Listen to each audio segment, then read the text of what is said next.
Hey guys, in today's video, I'm drawing the one and only Post Malone. As you can see by my ridiculous face, I made myself look like him for entertainment.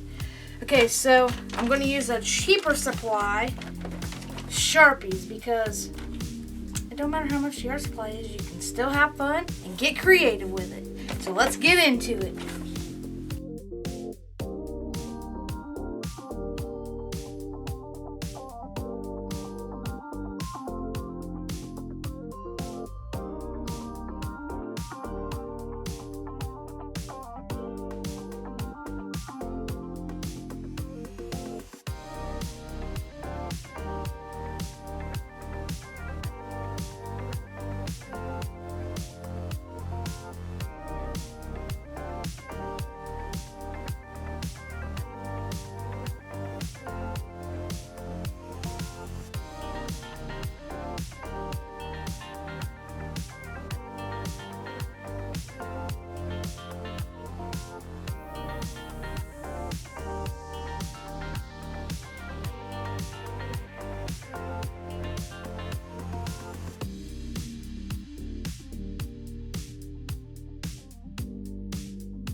Alright guys, I'm sure you want to see the final result. This is a different style. I think it's called like posterized.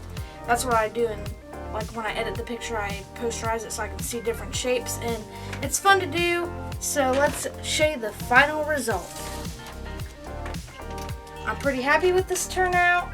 I'm not happy that it looks more round down here, but I still think it's a cool looking style, and I'm happy with the outcome. So if you like today's video, please like and subscribe, and come back every Wednesday for some more artsy fartsy fun. Thank you.